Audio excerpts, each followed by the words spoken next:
3 choses que l'on ne vous dit pas lorsque vous passez la certification Calliope, c'est l'objet de la vidéo du jour.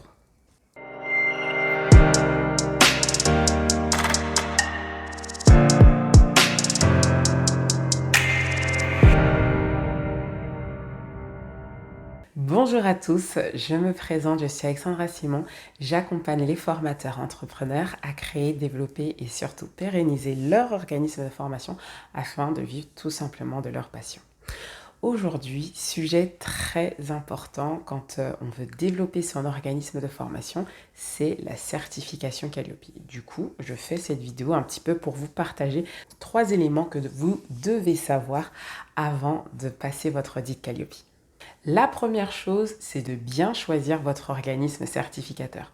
À l'heure à laquelle je tourne cette vidéo, il en existe plus d'une trentaine. Donc c'est vrai que c'est un petit peu compliqué de choisir comme ça parmi cette liste. Donc moi, ce que je vous invite à faire, c'est d'en sélectionner 3-4 qui vous paraissent plus ou moins intéressants. Ensuite, de faire vos petites recherches sur les réseaux sociaux, quelles sont les remontées, les témoignages, et ensuite entrer en contact avec eux, faire un devis par exemple. Une fois que vous allez avoir 3-4 devis, vous allez pouvoir les comparer. Mais ce n'est pas seulement au niveau du prix. Il faut voir aussi ce qui est inclus en fait dans ce devis. Est-ce que c'est uniquement l'audit initial ? Est-ce que ça inclut les frais de l'audit de surveillance?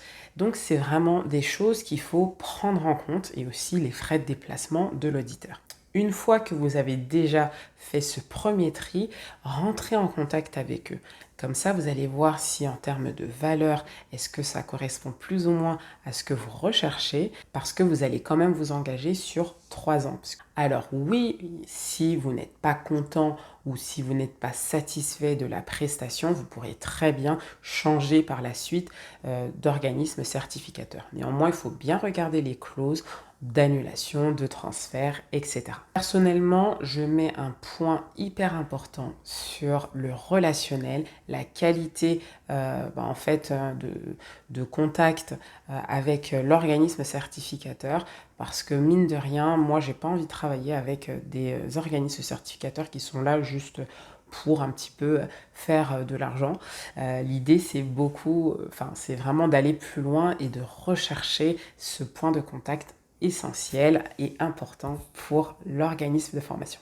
Deuxième chose que je voulais vous partager concernant l'audit de certification Calliope, c'est en fait ce n'est pas une présentation. Le jour de l'audit, qu'il soit initial ou de surveillance, c'est pas une présentation de votre organisme de formation, style vous allez développer un PowerPoint et le présenter à l'auditeur. Ça ne va pas suffire pour l'obtention de la certification Calliope.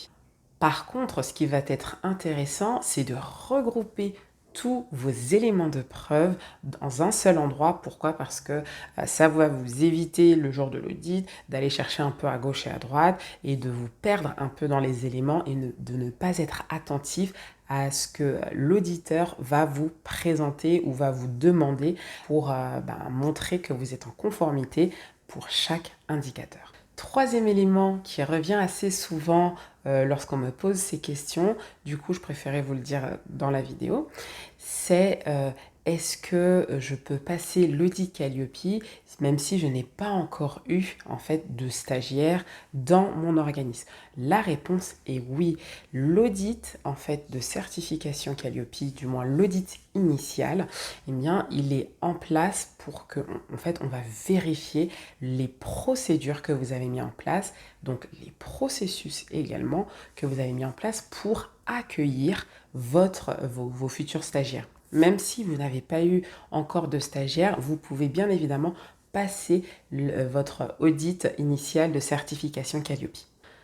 Donc, vous devez être prêt à présenter les différents éléments qui vont vous permettre de répondre conformément au référentiel national qualité Calliope. N'oubliez pas que cet audit initial, c'est au moins un jour au minimum, suivant votre situation. Donc, une journée, c'est long pour certains. Donc, il faut vraiment prendre en considération ce temps-là et donc vous préparer. Si vous aussi, vous voulez aller un peu plus loin, eh bien, j'ai créé une masterclass pour vous accompagner dans le développement de votre organisme de formation, c'est-à-dire gérer aussi au quotidien mieux votre organisme de formation. Je vous invite à aller cliquer sur le lien ci-dessous. Si vous aussi vous avez des questions, n'hésitez pas à les mettre en commentaire, je me ferai un plaisir de vous répondre. D'ici là, prenez soin de vous et je vous dis à bientôt.